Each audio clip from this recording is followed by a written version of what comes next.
Today we have three illustrious panelists with us. We have Lori Roper, the Cook County Supervisor, Attorney, Problem-Solving Courts, and we have Brian Scanlon, the Cook County Assistant Attorney, Public Defender Office, and we have Dr. Benjamin Bowman, the U.S. Army veteran and staff physician at the University of Chicago Pritzker School of Medicine. So we have a really esteemed panel here. Today, we're going to be talking about some things, and this is about mentoring veterans in Veterans Treatment Court and service members LGBTQ plus community, making sure that we honor all of our veterans despite their background. And so I am really looking at some three incredible advocates who have been doing some great work for veterans throughout this state. And actually, it has a national impact because people need to learn from them. So I want to start off, I guess I'll start off with Lori or Brian, if you want to start. Certainly. Good to see you again, Dr. Arnold. As you know, I'm Brian Scanlon. I'm one of the public defenders, both working at 26th Street and with our veterans. And what I'd like to do is introduce Dr. Bowman in that through our last guest, Mr. Dr. Odom, he introduced us and couldn't say enough good things about Dr. Bowman.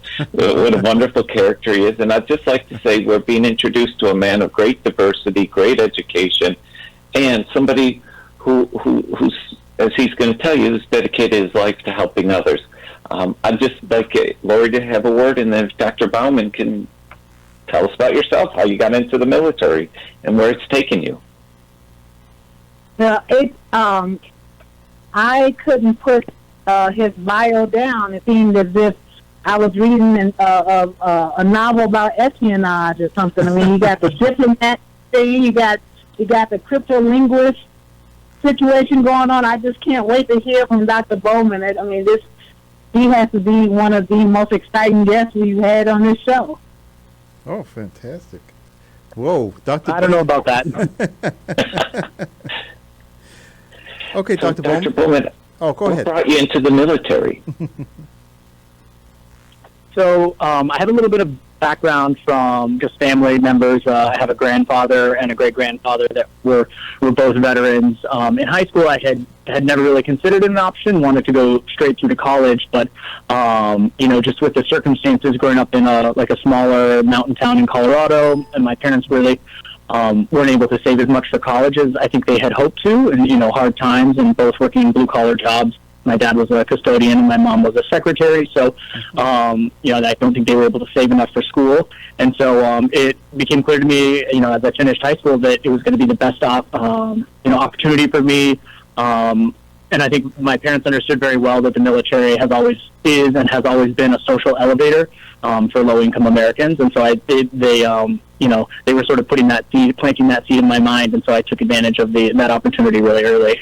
So, that's how it happened. I had a couple of mentors that my mom knew who were, military members, and I think they, helped convince me that it was going to be a way to, put my future first. Mm-hmm. Is that how you came into your role or your interest in mentoring people? I mean, kind of maybe tell us about what was the status of LGBTQ individuals when you went into the military, and how did that affect you?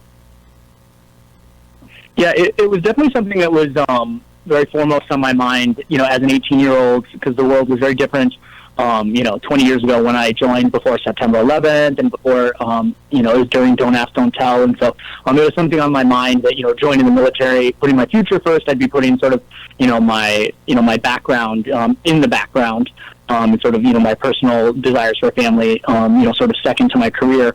And so I think definitely now, where I am, having, been able to take advantage of all the opportunities that the military has provided me and been able to have, be open about my, my background and have a family, that I would like to.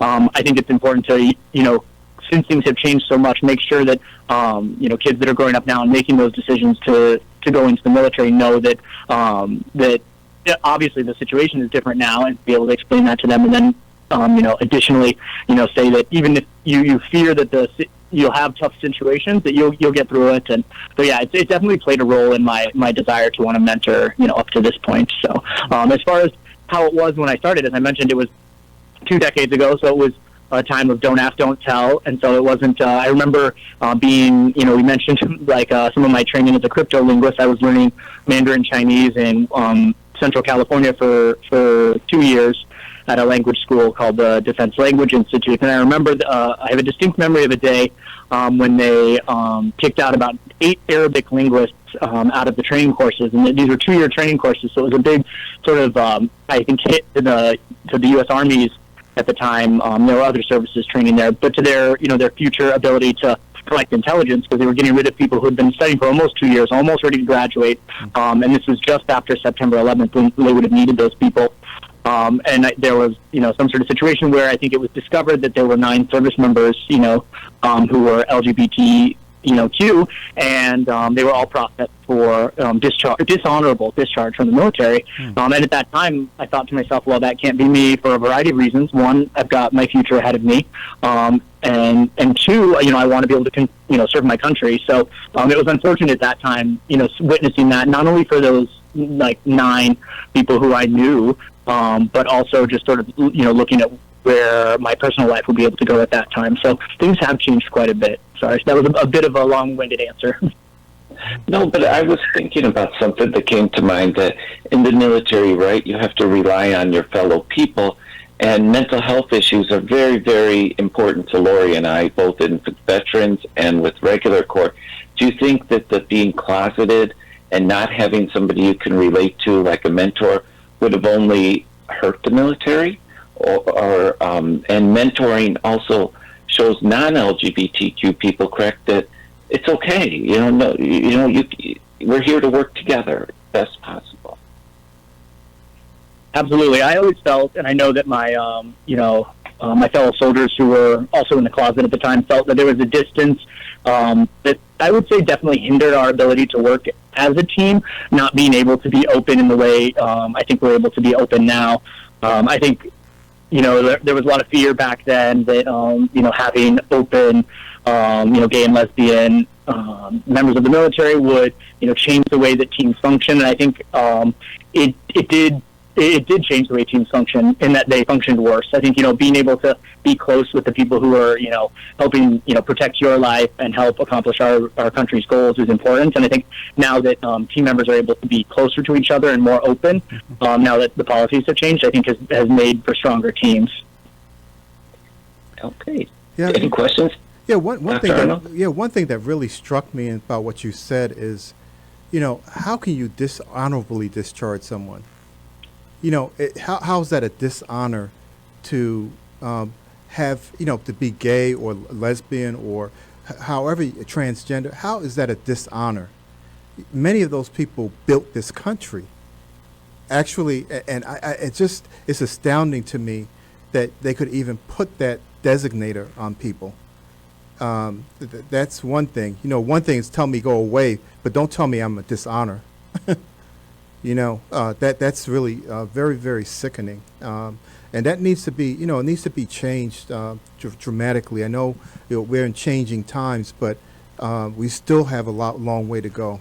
And people really need to start thinking about what they're saying when they, when they are discriminating against people for any reason. But, this is just absolutely terrible. It almost makes you feel like crying because you feel that this is a threat to our country. It's a threat to what our Constitution means and what the foundations of what we're fighting for. When I was over in Iraq in combat zones, I wasn't fighting for a black person or a white person or a gay person. I was fighting for everybody. I was fighting for Americans who were here.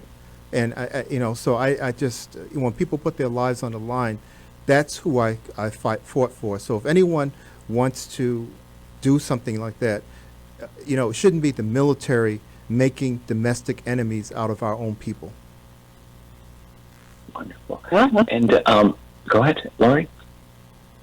No, I was just thinking that regarding the people that are in our programs at the Veterans Treatment Court, how do you see yourself perhaps helping an individual who may be in our program who may have turned to substance abuse or something like that because they could not be their authentic selves, that they just could not live their lives, and that caused them a lot of heartache and hardship.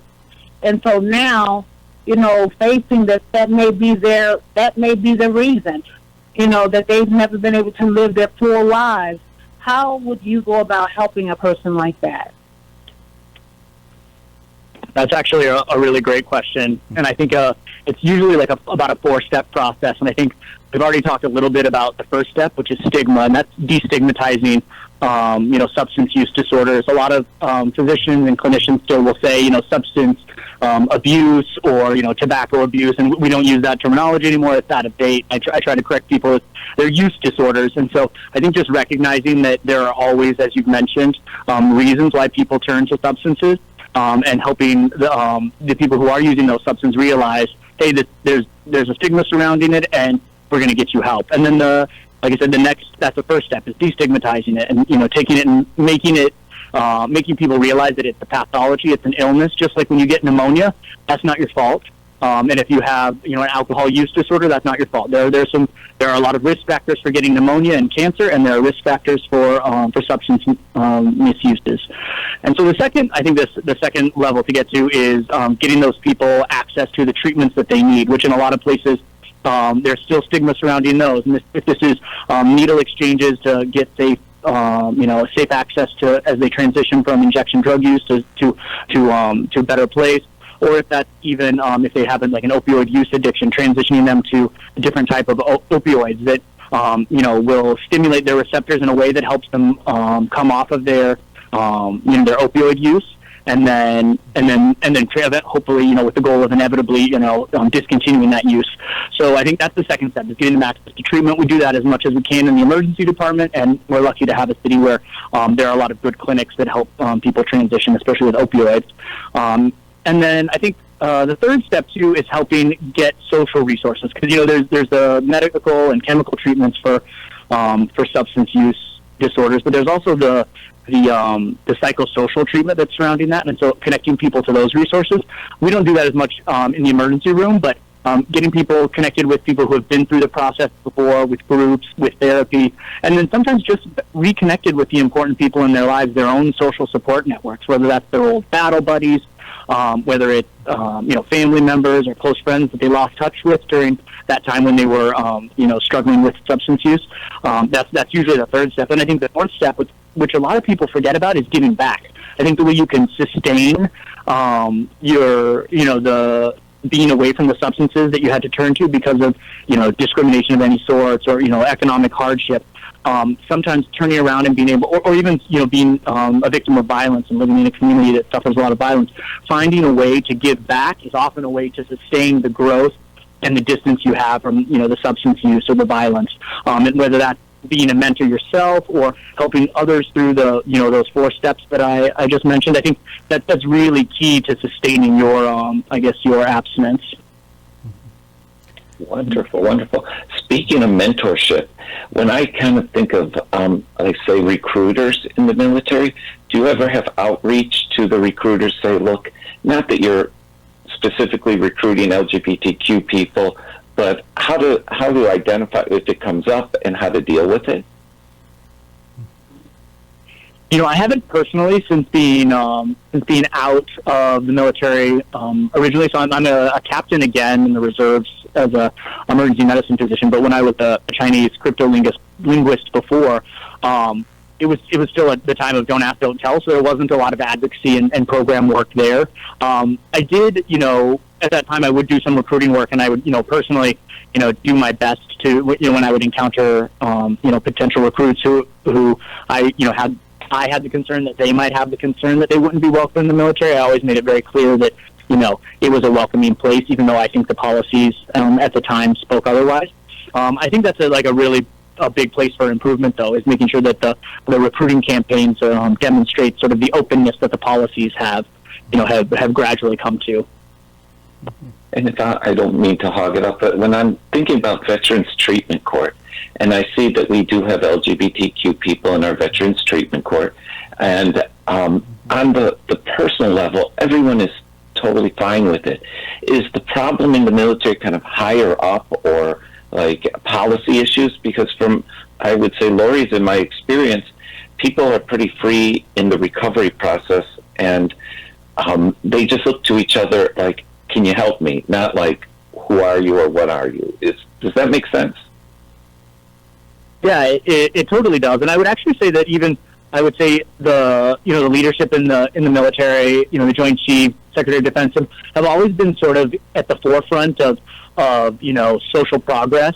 The environment, desegregation started in the military much before it started in the United States at large. Environmental policies, using renewable energies, has started there much in advance. I mean, the military is often, contrary to what many people believe, is often at the forefront of these sorts of innovations. And I think, honestly, sometimes you mentioned, is it the higher ups that are the problem? I would say sometimes I would say it's the leadership, the civilian leadership of the country, and sort of the electorate that it's beholden to sometimes, that holds the military up from being as progressive as I think it would inherently be on its own sometimes. A lot of people, the military also has socialized medicine, if you think about TRICARE. And there are a lot of ways that the military is progressive that many Americans don't believe in, and is ready to be more progressive, if it was left to its own devices. Excellent. And Dr. Arnold, do you find that the VA is a very welcoming place for both people with problems or people who just need help in general? Yeah, I think that there's still a need for a better connectivity, because actually, for an example, when I've gone for a examination, I'm a physician myself, so I know what people should be asking me. If I say I have back pain, or there's a certain series of steps should be taken, exams, and certain things that you should absolutely do. It's just basic medicine. And I've had the experience being African American. They don't know who I am. They just see this veteran. So I was sitting in the office, and I had examiners just having their back to me, and they're on the computer, and they're typing things in. And I'll say, well, I have back pain, but how's your neck doing? How's your shoulder doing? And well, I have back pain. Never take off my clothing. Never get on a table. Never get examined the way you should for a neuro exam, and you should be looking at certain things if you're talking about a back problem. And it's 5 minutes, and it's okay, go to the next clinic, and maybe we'll give you an appointment for some physical therapy, and it takes 4 or 5 months to get physical therapy. So, so those kinds of things happen all the time. And I think that, people who are in that situation are at a much greater disadvantage than I am, because I know what's going on, but they don't know what's going on. And so they don't know to say something or to speak up. And actually, I went to one exam and told the person, let them know that I was a physician, and they just, oh my God, yeah. Maybe we should get something else going and do something else for you. And I was on the way out the door, and I said, no, forget it. I said, I'll take it out with the next doc. And so those things happen. And actually, I was talking to Stephen Seidman, who is an attorney. And he was saying that he was actually going to try to push for, getting statistics on how people are treated, and it was for people of color, so African Americans and Asians and that kind of thing in the military. But I think the LGBTQ community also, we should be looking at the statistics to see how people are treated in the healthcare system. I think we need to have a baseline of that data, and we need to have our legislators push for it. We need to have the congressional members say, let's take a look at this data and see what has been happening, because that really has implications for whether people actually have the ability to even try to recover, from substance abuse or from any other kind of, issue, whether it's traumatic brain injury or PTSD. If you're looked at as being this aggressive, angry person all the time, then, you know, the PTSD diagnosis gets buried, and it's like, well, that's just the way the person is, right? And so we really need to really reevaluate how we're looking at people. Yeah. Excellent. Any ideas, Lori, on the Veterans Treatment Court? Well, I was just thinking that if, you know, since we do have some of our clients who are in that community, I mean, how would they reach, you know, is there a way for them to reach out? Do you know any support groups, Dr. Bowman, that they may be able to reach out to that are military and LGBTQ related? Perhaps some of our clients can reach out and get more support. That's actually a very great idea, but unfortunately, I don't know of any, you know, military LGBTQ groups in Chicago. So I think that's actually, now that you're saying it, something that I think I could probably start here in the city, because it sounds like there's a big need for that. And I know there's a lot of, there are a lot of, you know, military support groups out there, but none specifically to, you know, to the LGBTQ community. So. Wow. Oh, yay! It was born here. Well, that's great. I think that's fantastic. And, you know, I was just thinking about your history coming from Colorado and being a Chinese cryptologist. That's amazing. Just that part of it. Yeah, it is very amazing. Yeah. Well, and is there any specific mentoring you're doing now, or that we could just hear about? Sure. Yes, I've been really lucky, not specifically with you know, veterans or you know, the LGBTQ, but luckily, so I live on the south side of Chicago, not too far from University of Chicago's hospital. So I've been really lucky to do a little bit of work in schools with in a few ways. One was teaching nutrition to middle schoolers, which I think is so important. A lot of health starts, you know, really early in life, and if you can, you know, prevent, you know, like we often see people, especially in the emergency room and hospitals and medicine at the VA, at, you know, near the end of these courses of illness, where maybe you have a diabetic foot ulcer or diabetic nephropathy or some sort of, you know, eye problem related. But if you catch someone who at a stage in their life can be taught, you know, about healthy eating and, you know, appropriate, you know, eating of sugar or what nutrients are and those sorts of things. So I was really passionate about getting involved there, and it was something that brought me so much joy to see these kids not just, you know, integrating what they were learned, but taking it home and say, hey, I told my sister not to eat this and this, and, you know, or the other night when we had dinner, you know, I suggested that we have this, and we ate it, and everybody loved it. So, you know, that's something I've taken a lot of joy in.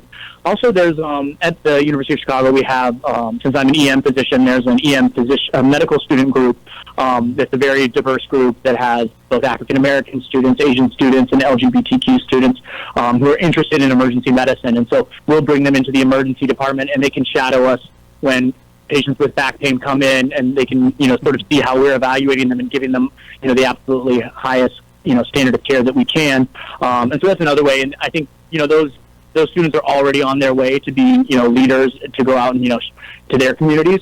But it's a way that I find to give back, you know, as they're, like, you know, progressing through their medical training, to help expose them to my domain of medicine. That's fantastic. Yeah, you know, 'cause I'm a vegan myself, but you know, when people are worried about what the composition of the vaccine for COVID is, and I always pick up a bag of Cheetos and say, "Look what's on this label." You know, so we always put junk in our bodies. But give us, you know, is there a telephone number, a place that we can go to for people to, you know, to get involved with the programs you're doing now? You know, the Pritzker School of Medicine at University of Chicago, I don't actually have a number for the school itself, okay. But yet the number of the school is online, and the program is called Mission Nutrition. So since I have the military background, we kind of gave it a little bit of a military bent. But yeah, if they wanted to be involved in that, it's called Mission Nutrition. Okay, fantastic. But we're running out of time, but I just wanted to really thank you. So, you know, our roundtable partners with, the court with Judge Hooks, Attorney Lori Roper, and Attorney Brian Scanlon. And actually, I'm doing a lot of things over at the USC right now with the Trauma Care Violence Prevention Program. So I'm going to have to reach out to you, Dr. Bowman. Very impressed with your background. Thank you for your service. And the nation is much better because you were there.